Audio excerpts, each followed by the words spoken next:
Hello and welcome to the Webcast for Wednesday, May 28th. I'm South Ops meteorologist Jonathan O'Brien.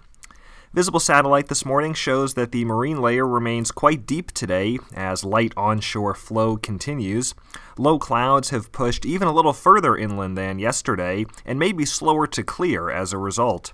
That's going to result in little change in temperatures or even some slight cooling west of the coastal slopes, while inland areas will be similar to or slightly warmer than yesterday.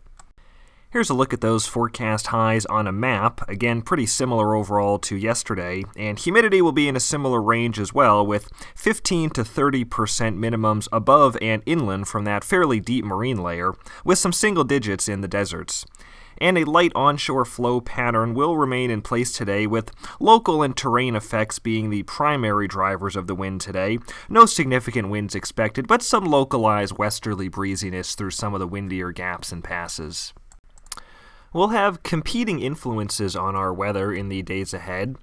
In the shorter term, the most impactful feature will be a strong ridge of high pressure building into the west over the next few days. You can see those expansive deep red colors associated with a much warmer than normal air mass that will be developing. That will result in temperatures surging into the end of this week, particularly over central California and points northward, where near record heat for the month of May will be possible by Friday and Saturday. However, you also see that smaller area of cutoff low pressure drifting south of California near the Baja coast.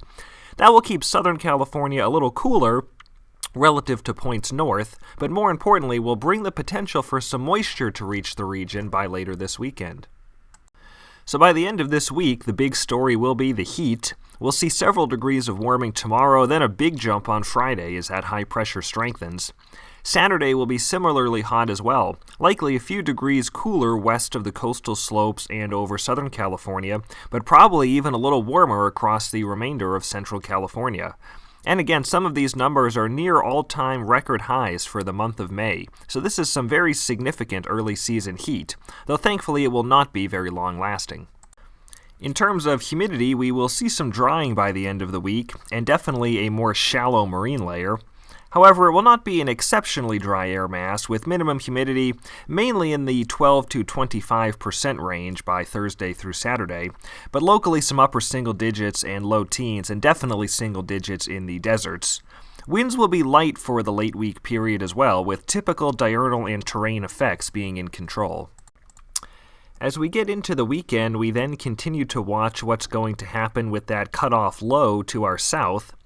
As it moves closer, that low will start to cool off the temperatures more notably by Sunday, and it will likely draw some tropical moisture into the region as well. This is a difficult and potentially high-impact forecast problem, with the big question being what we might see in the way of thunderstorm activity this weekend, and whether any lightning would be of the wetter or drier variety. Right now, the most likely scenario appears to be for isolated to scattered showers and thunderstorms to affect the Southern California mountains and deserts, as well as portions of the Sierra on Saturday and especially Sunday. It appears thunderstorms will generally be wet overall, but not excessively so, with some mixed wet-dry type activity possible. From a fire perspective, there is definitely potential for an increase in initial attack related to lightning this weekend. However, there will be some limiting factors on potential for large fire growth. One, of course, is the potential moisture associated with the lightning.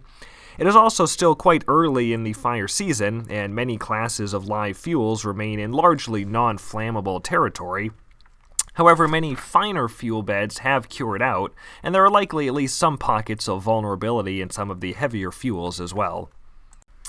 As we head into early next week, there is growing confidence that an unseasonably deep trough of low pressure is going to set up over the west coast, the sort of thing we saw a couple of times during the first half of this month. That will likely bring much cooler weather to the region and a very deep marine layer for a good portion of next week. There may even be some light showers at times as well, especially in the foothills and mountains, especially across the Sierra. So we do look to be continuing the theme of dramatic ups and downs in the temperatures like we've been seeing for most of this spring. Also, if we do get new lightning fires over the weekend, this pattern would likely be good news in terms of aiding containment efforts due to the cooler weather and higher humidity.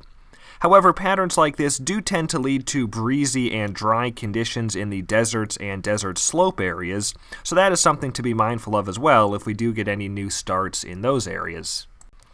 Fuel moisture-wise, we will generally be on drying trends, especially by the end of this week as that hot air mass develops, though by early next week, dead fuel moistures will probably start to rise as the troughing pattern develops. And there's definitely some geographic variability as well, with dead fuel moistures generally closer to normal west of the coastal slopes with the marine influence, but more notably below normal across much of the interior, especially in central California. Our large fire probability will remain in the moderate category for the next few days, but will likely tend to increase towards the higher end of that range by Friday and Saturday due to the hotter weather, though there will still not be much wind across the region, so that will be a limiting factor. And then we will see what happens with the lightning activity over the weekend. Fire potential will probably decrease on a broad basis for a good portion of next week as that cooler air mass moves in. That's it for today's webcast. Thanks for joining us. Next one will be on Thursday, May 29th.